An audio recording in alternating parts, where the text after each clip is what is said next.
There's something almost no one tells you about the moment a human body meets fire, and it has nothing to do with grief, nothing to do with ceremony, nothing to do with the ache that sits heavy and low in the chest of everyone standing around that particular kind of silence. What almost no one tells you is that the physics happening inside that furnace is, without any exaggeration whatsoever, the most intimate conversation between a human being and the fundamental laws of the universe that will ever take place. And he would not let that go unexamined. He simply could not. Let him begin somewhere that might seem strange, somewhere that might make you shift in your seat just slightly, somewhere that might put a very specific kind of pressure behind your eyes, behind the eyes where the day accumulates and where the questions you have never quite dared to ask tend to pool and wait. Picture a night sky.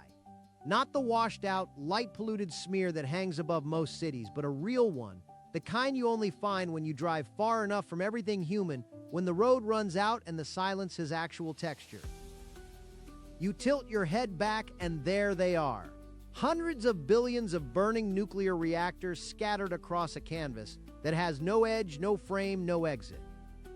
And somewhere in that picture, in that vertiginous, beautiful, terrifying picture, every single atom that will ever make up the body of every single person you have ever loved was forged in violence, in temperatures that make the surface of our sun look like a warm afternoon in Pasadena. Pews, that is where this story begins. Not at the crematorium, not at the moment of death. It begins in the heart of a star that died before our solar system existed, and it will end? Well, let me tell you where it will end, because it will genuinely surprise you. But before I can explain that, you need to understand something about what you actually are right now, sitting there, breathing, the air moving in and out through the soft corridor of your throat, the blood making its quiet rounds, the neurons firing in patterns so complex they gave rise to the astonishing improbability of you wondering about yourself. Because what you are, at the most honest level of description available to physics, is not a person. Or rather, you are a person, but you're also a temporary agreement among approximately 7 octillion atoms to behave for a few decades as though they were a single coherent thing. 7 octillion. Write that out, 7 followed by 27 zeros. That is the number of atoms currently participating in the project of being you. And not one of them, not a single one, has the faintest idea you exist. Each atom is just doing what atoms do, obeying rules so ancient and so precise that they make human law look like a rough suggestion scrawled on a napkin. They push, they pull, they vibrate, they bond, they dissolve, they rebond, and the extraordinary, almost unreasonable miracle is that all of this atomic indifference, all of this submicroscopic mechanical obedience somehow adds up to a creature that can look up at the sky and feel wonder. That is, he always insisted, one of the most genuinely shocking facts in the entire catalog of science. And it never got less shocking no matter how many times he turned it over in his mind.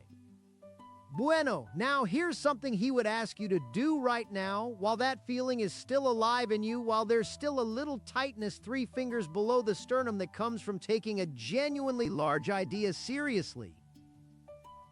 If you are the kind of person who wants to keep pulling on this thread, who wants to understand not just the physics of cremation, but the physics of existence itself, then consider subscribing, because what he is about to walk you through is not a single answer to a single question. It is a set of lenses, a way of seeing, that once you have it, you will never be able to take off. And the people who share this channel are, in a very real sense, the people who refuse to stop asking. Join them. Hit that button, and then come back, because what comes next is the part where things start to get genuinely uncomfortable and genuinely extraordinary in equal measure. Dejam pensar un momento? Because there's a woman he wants you to meet. He never met her himself, but he has thought about her more times than he can count, because her story is the kind that makes the physics visceral. The kind that puts the equations into the body where they belong. Her name, for the purposes of this telling, is Margaret, and she was a pianist.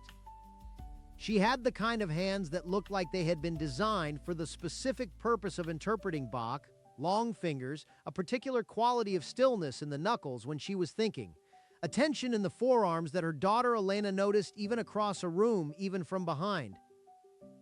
Elena, who is the one telling this story, describes watching her mother play as the experience of seeing someone become briefly transparent, briefly legible, as though the music were a kind of language the body spoke more honestly than the mouth.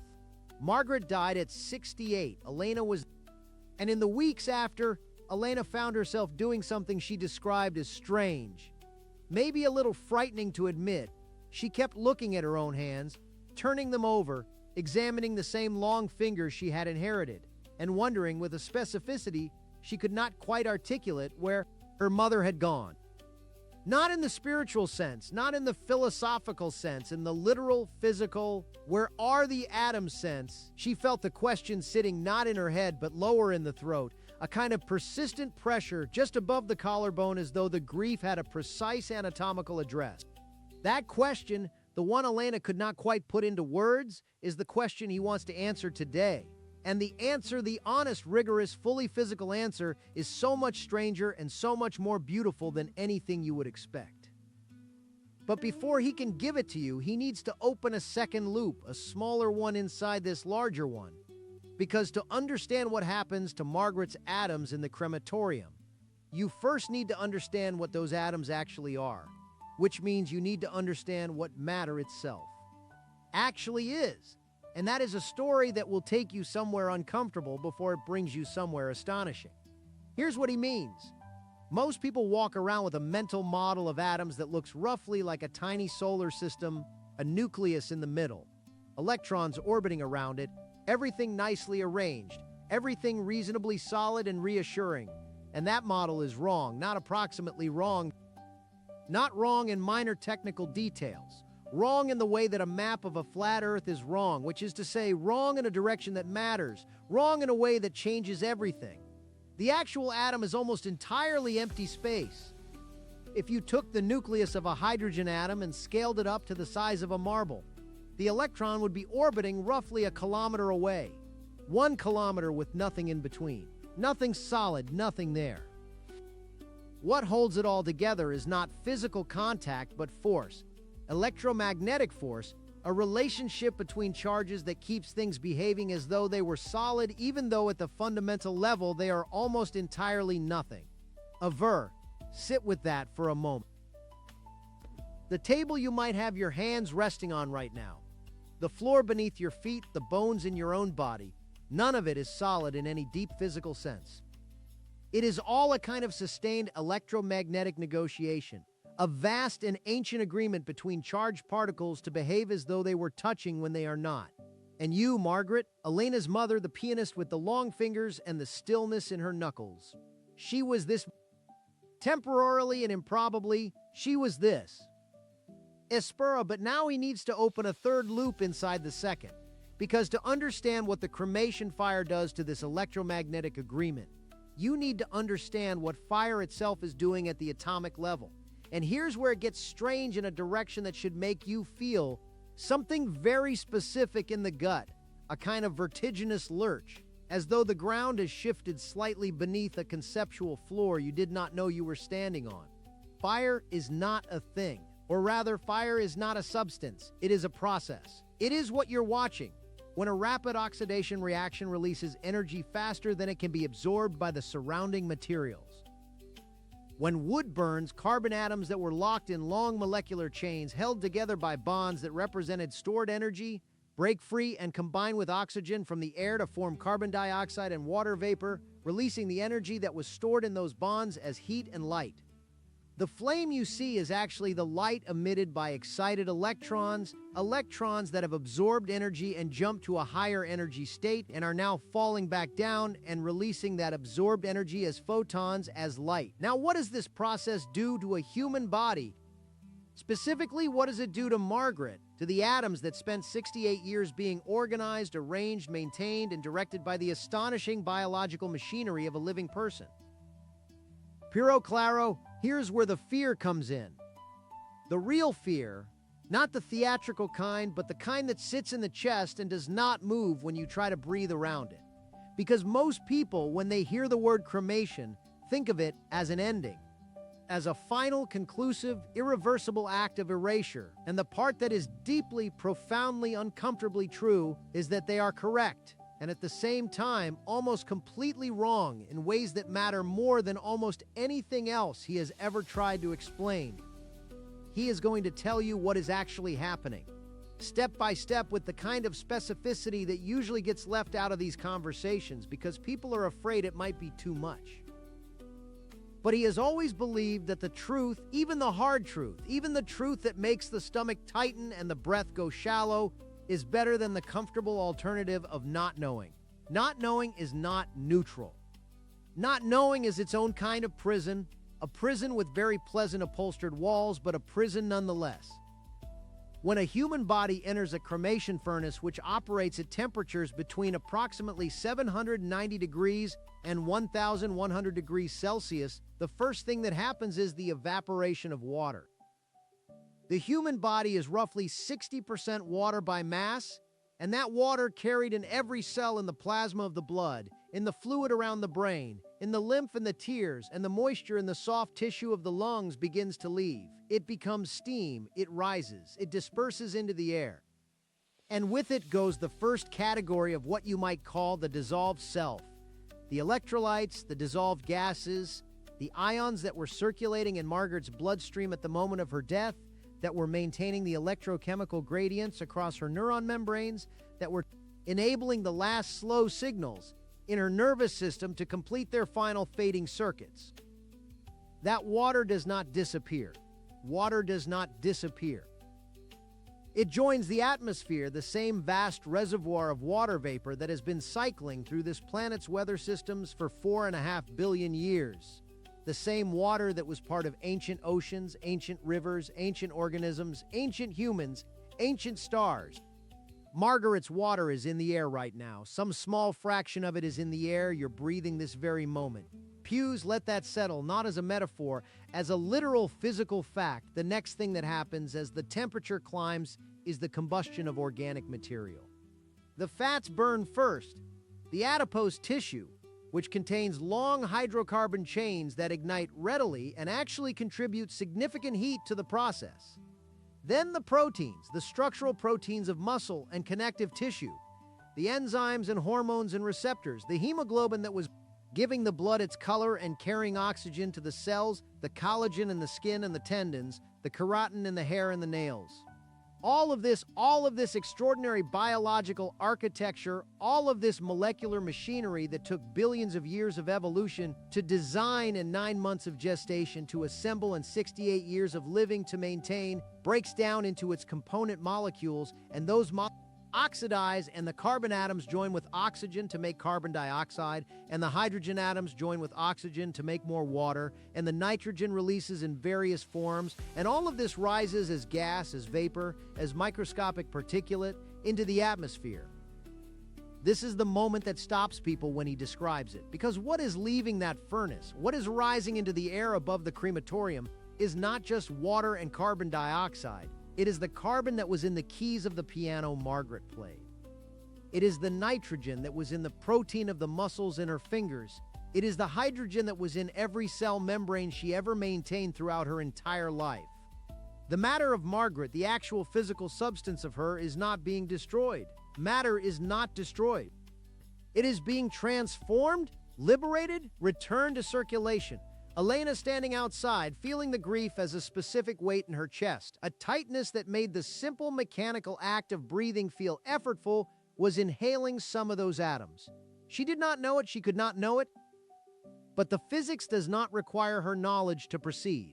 Ahura bien, he wants to pause here and open something up, because he can hear the objection forming, the entirely reasonable, entirely human objection that says, but what about the bones? Because it is true that bone does not combust the way soft tissue does. The mineral component of bone, which is primarily a calcium phosphate compound called hydroxyapatite, does not burn in the conventional sense. What it does at cremation temperatures is calcine. It loses its organic components, the collagen matrix that gives living bone its flexibility, and what remains is a brittle, porous, calcium-rich mineral structure. This is what at the end of a cremation, gets processed into the fine powder that families receive. But here's what almost no one pauses to consider about those remains. That calcium, those phosphorus atoms, those trace minerals, the potassium and magnesium and iron and zinc and copper and selenium that are present in bone in tiny but measurable quantities. Those atoms were not manufactured by Margaret's body. Her body did not make them. They came from outside, from food, from water, from the environment, and before that from soil, and before the soil from the geological processes that broke down ancient rock, and before the rock from the supernova explosions of massive stars that lived and died billions of years before our solar system formed. The calcium in Margaret's bones, the calcium that is now in the soft powder in the urn on Elena's shelf, was made in the nuclear furnace of a star that no longer exists. It was scattered across space by a stellar explosion of such violence that it would be, by any reasonable measure, incomprehensible to try to visualize. And it traveled over millions of years as dust, as gas, as part of the cloud that eventually collapsed under gravity to form our sun and our planets and our oceans and our food and Margaret's mother and eventually Margaret herself. He wants you to feel the full weight of that, not just understand it intellectually, because intellectual understanding is easy and it sits in the head without really changing anything. He wants you to feel it in the sternum, 3 fingers below where the ribs meet, which is where large truths tend to land when you let them in fully. The powder in that urn is not the end of a story. It is a chapter in a story that began in a stellar catastrophe 4 billion years before the first life appeared on Earth. And that story has no ending visible from our current vantage point. Déjame pensar un momento about what this means for the question Elena was really asking, because she was not asking a physics question, or not only a physics question, she was asking a question about continuity, about whether something persists, about whether the specific, irreplaceable, utterly particular arrangement of atoms that was her mother, that could play Bach in a way that made the air in a room feel different, that had a specific way of tilting her head when she was thinking, that carried 68 years of experience and memory, and preference and habit in the precise electrochemical patterns of her neural architecture, whether any of it goes anywhere. And here's where he has to be ruthlessly honest with you, because he refuses to offer comfort that is built on imprecision. The pattern does not survive. The specific arrangement of atoms that constituted Margaret's consciousness, her memories, her sense of humor, her love for Elena, the particular way she heard music, that arrangement is dissolved. The atoms dispersed, the information encoded in the synaptic structure of her brain, in the specific proteins and lipids and ion channels that maintained her personality and her history and her preferences, that information is not preserved. It is in the most rigorous physical sense lost pews. That is the hard part. That is the part that sits in the throat like a stone, and he is not going to pretend it is not hard, because that would be a lie, and lies, even kind-sounding ones, have a very high long-term cost. And this is a very large, but that changes the entire emotional landscape of a conversation. The atoms themselves are not lost, not one of them. The atoms that were Margaret are now participating in other stories. Some are in the atmosphere, being cycled through the weather, being absorbed by plants, entering the food chain, becoming part of other organisms, other humans, other moments of consciousness and music and grief and wonder. The calcium in the urn will, if it is scattered somewhere that allows it to enter the soil, be taken up by plants within decades. It will become part of other bodies. It will help build other bones. Other hands will play other instruments with atoms that were once in Margaret's hands. He wants to be careful here because he is not trying to make this sound prettier than it is. He is not packaging loss as transformation in order to make it easier to swallow. What he is saying is that this is what the physics actually says, and he has always believed that reality properly understood is stranger and more magnificent than any story we could make up to replace it. But there's something else, something even deeper, something that requires him to close the third loop first, the one about what fire actually is before he can go further. Because the fire in the crematorium is doing something that is, in a very precise physical sense, the same thing that Stars are furnaces. They are enormous spheres of plasma, sustained by the pressure of nuclear fusion at their cores, radiating energy outward in every direction. They synthesize new elements from simpler ones. They run for millions or billions of years, and when they die, they scatter their contents into space. The cremation furnace is doing something structurally analogous on a smaller scale. It is taking organized matter, breaking it down, and releasing the components back into the larger reservoir from which they came. The furnace is, in a poetic but also physically defensible sense, acting like a small, brief, low-temperature star. Margaret's atoms are being returned to the stellar cycle, not metaphorically. Physically, Ispura now closed the second loop, the one about what matter actually is, because here's what that understanding gives you. If matter is not solid, if atoms are almost entirely empty space sustained by electromagnetic relationships, then what we call a human being is best understood not as a thing, but as a pattern, a temporary and extraordinarily complex pattern of organization imposed on atoms that are themselves subject to far deeper forces. The pattern has duration, it has history, it has, in the case of a human being, consciousness and memory and love. And then the pattern ends, and the atoms, which never cared about the pattern and never will, continue exactly as they were before, obeying the same rules, forming new bonds, becoming parts of new patterns. This is not depressing. He wants to say with some force he knows it sounds depressing. He knows the first time you really take it in, there is a sensation very much like grief, a kind of oceanic sadness that starts behind the eyes and moves down through the chest and settles somewhere in the stomach. But give it time. Let the idea breathe. Because what it is actually saying is that you are right now part of this process. The carbon in your body was in other things before it was in you. The oxygen you're breathing in right now was in other lungs before yours. The iron in your blood was forged in a supernova. You're not watching the cosmic story from outside. You are the cosmic story looking at itself.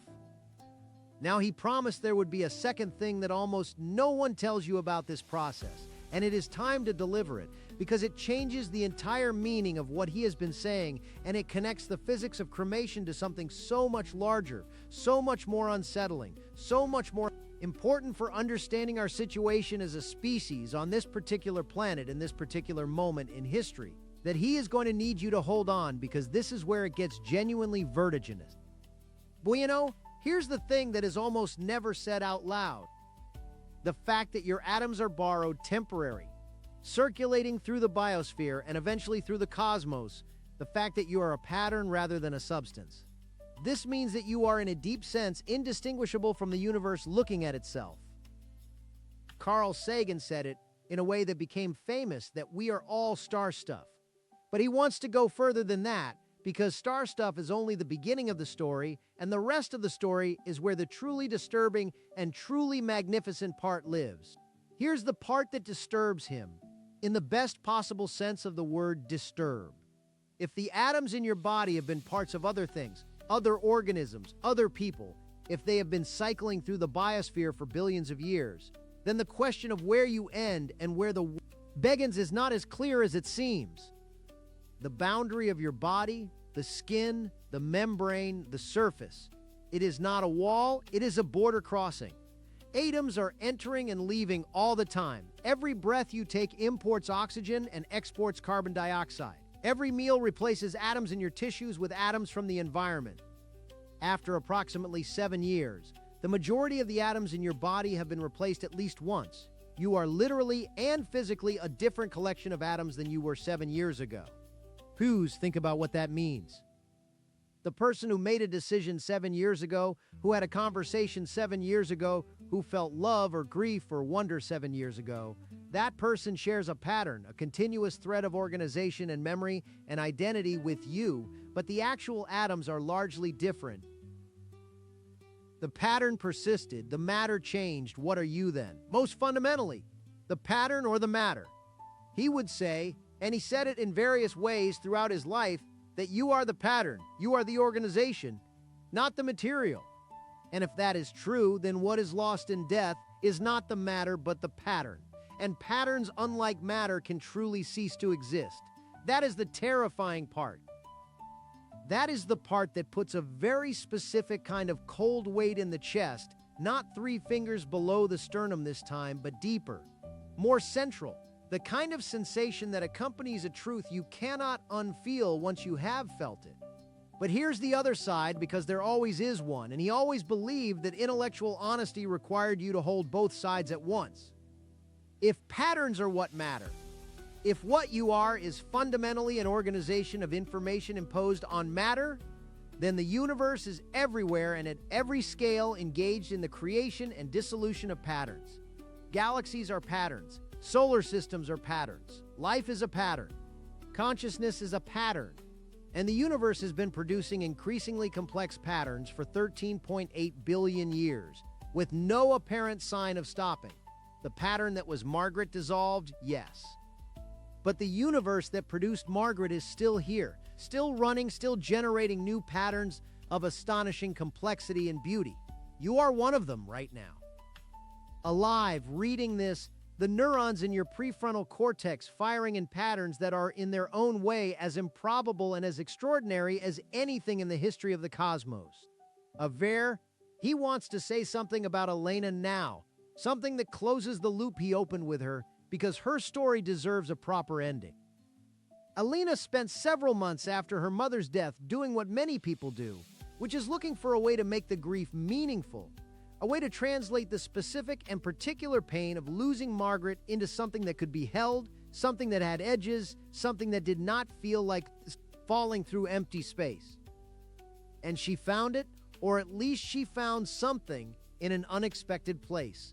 In learning the physics of what she had witnessed, she read about combustion, she read about atmospheric chemistry, she read about the carbon cycle. She read about stellar nucleosynthesis, the process by which stars forge heavy elements from lighter ones. And she told people who heard her story that the learning did not take the grief away. The grief was still there, still sitting in the throat just above the collarbone where it had always lived. But it changed shape. It became, she said, less like falling and more like standing in a very large place. The grief was the same size, but the context had grown around it. That is what physics does at its best. That is what understanding does. It does not eliminate the feeling. It changes the container. Dehem pensar un momento, because he wants to walk you through one more thing, one more layer, before he closes the main loop, the one he opened at the very beginning, the one about what almost no one tells you. Because there's a question that has been sitting underneath everything he has been saying, a question so fundamental that he is slightly embarrassed it took him this long to name it explicitly, though he has been circling it from the beginning. The question is, why does it matter? Why does it matter that Margaret's atoms are now in the atmosphere, that they will enter the soil, that they will become parts of other organisms? Why is that any comfort at all when the specific irreplaceable pattern that was Margaret, the one who could play Bach in a way that made Elena cry, is gone? He thinks the answer, the honest answer, is that it matters because it is true. And he has always believed, with a conviction he would defend against any philosophical challenge, that truth matters in itself, independent of whether it makes us feel better or worse. The universe does not owe us comfort, it owes us nothing. And yet it gives us for free, without asking anything in return, something extraordinary, the capacity to understand it. We are, as far as we know, the only pattern in the universe complex enough to ask where it came from. We are the only arrangement of atoms curious enough to wonder what other arrangements of atoms are doing. We are the only form of matter, so far as we can tell, that has ever looked at the night sky and tried to make sense of it. That capacity, that curiosity is not separate from the atoms. It is what the atoms do when you arrange them in the specific and astonishing way that produces a human nervous system. When you take the same carbon and hydrogen and oxygen and nitrogen that you find in a rock, in a cloud, in a gas planet, and you arrange them according to the instructions encoded in the DNA of an evolved primate, you get something that can be moved by music and frightened by its own mortality, and capable of asking questions about stellar nucleosynthesis while grieving its mother. That is, by any objective measure, the most improbable and remarkable thing in the known universe. Hughes, here's what he wants to leave you with.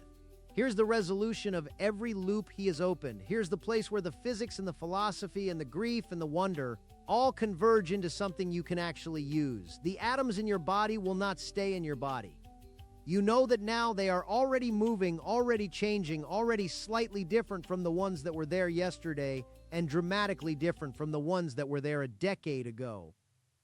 The pattern that is you, the specific and irreplaceable organization of matter that constitutes your consciousness and your history and your capacity for love and your ability to be frightened and your ability to be astonished, that pattern will eventually end. Not today, hopefully, but eventually. And when it does, the atoms will return to the larger story, the one that started in a stellar explosion billions of years ago, and that will continue long after any human pattern has come and gone. You can treat that as a horror. Many people do. There's a kind of paralysis that comes from staring too directly at the mortality of patterns. A paralysis that makes the tightness in the chest feel permanent, that makes the question of why any of it matters feel genuinely unanswerable. And he has sympathy for that feeling.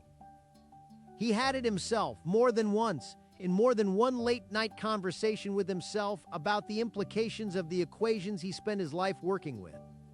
But he found something else on the other side of that paralysis, something he wants to offer you, not as comfort exactly, but as a different kind of seeing. The pattern that is you has never existed before and will never exist again.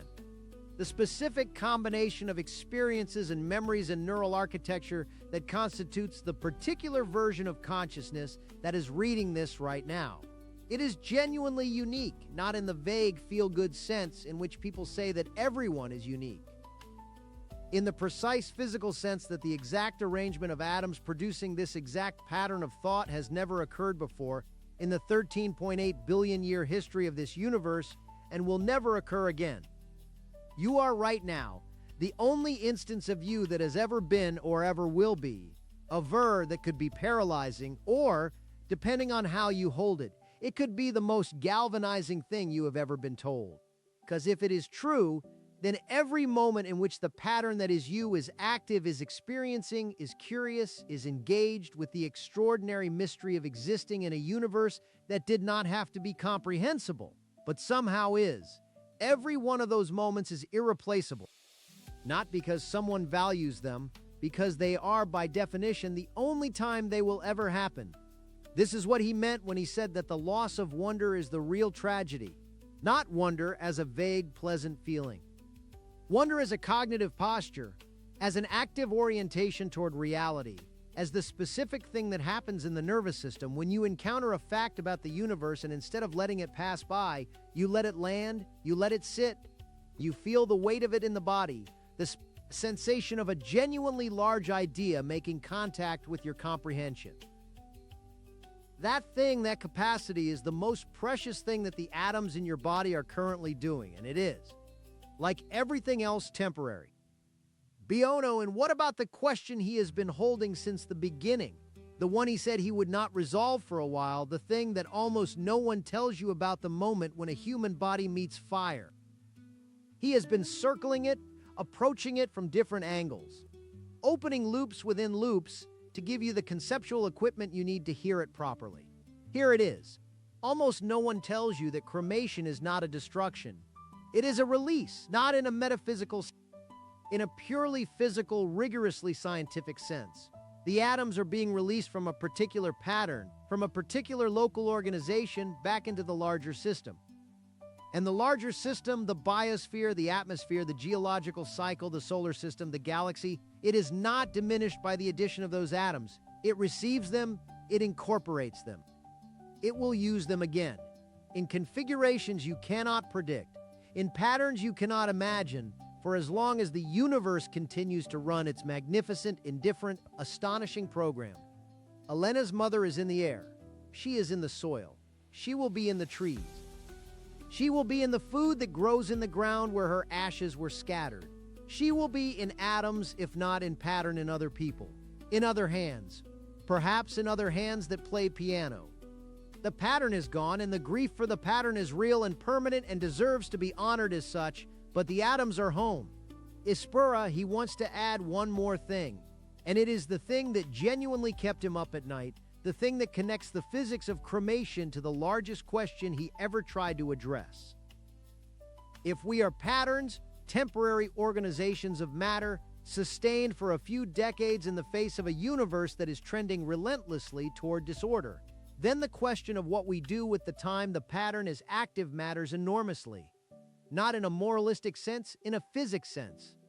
Because the pattern that is capable of curiosity, of wonder, of scientific understanding, of genuine engagement with the nature of reality, that pattern is the rarest thing we know of. Consciousness, as far as we can tell, is extraordinarily uncommon in the universe.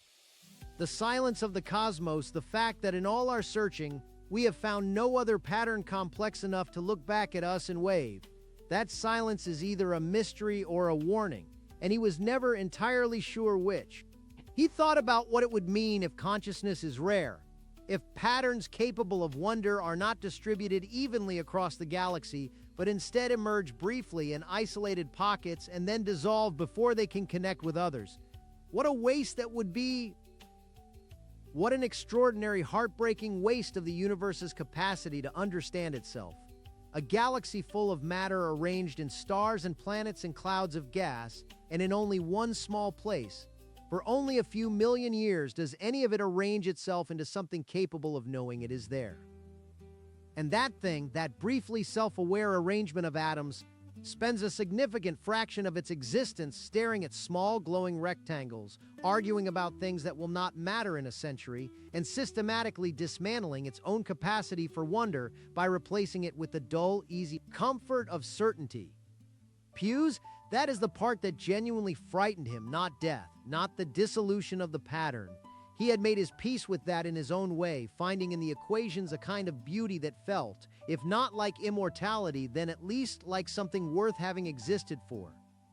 What frightened him was the possibility of a pattern capable of wonder, choosing again and again to not wonder, choosing the certainty of ideology over the productive discomfort of genuine inquiry.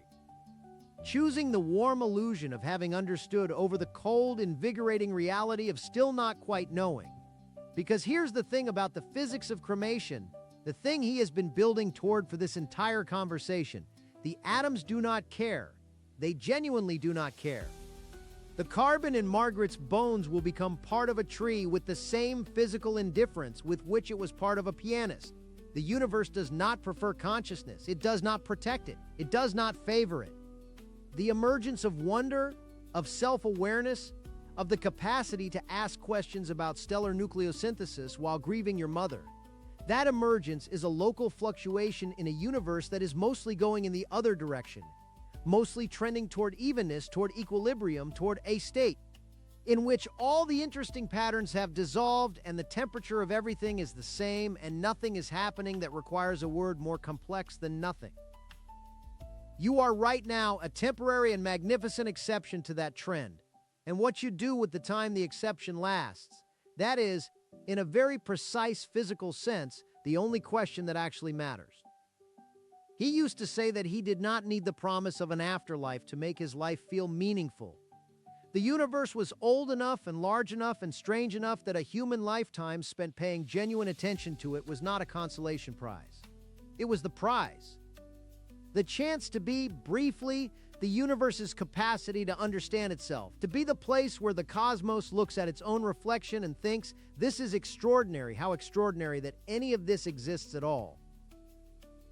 The atoms that will eventually be scattered from your body, in whatever way the people who love you choose to scatter them, were in stars. They were in oceans. They were in creatures that walked the earth before your ancestors were mammals. And after you, they will be in things you cannot imagine. The river of matter flows through you for a few decades and then flows on, and your contribution to the flow is not the atoms themselves because you do not own them. You never did. They were always just passing through. Your contribution is what you did with them while they were briefly yours.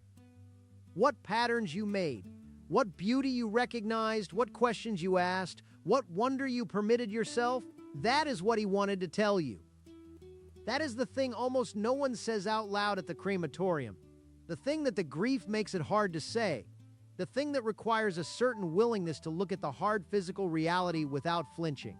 You're made of the most ancient material in the universe, organized by 4 billion years of evolution into something capable of knowing that.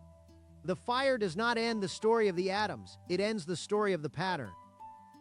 And the story of the pattern, the specific and unrepeatable story that is you, is still being written right now in this moment, in the firing of the neurons behind your eyes where the questions pool and wait, in the specific quality of attention you are bringing to this particular moment in 13.8 billion year history of a universe that did not have to produce wonder but somehow improbably did. Bieno, he thinks that is enough, or rather it is not enough, it is never enough. The questions keep opening inward like a set of nested containers with no bottom, which is either the most frightening thing about reality or the most beautiful thing about it, depending on the day. He tended to think it was the most beautiful thing. He still does. He hopes genuinely and without performance that you do too. Not because it makes the grief easier, not because it makes the mortality easier, but because the alternative, the flat, incurious, unastonished alternative, is a waste of something genuinely extraordinary. And wasting extraordinary things is, of all the things in the universe, the one he could never quite forgive. The atoms will scatter. The pattern will hold as long as it holds. And while it holds, while you're here, while the neurons are firing and the questions are forming and the wonder is available if you choose to reach for it, reach for it. That is all, that is the whole lesson. Reach for it.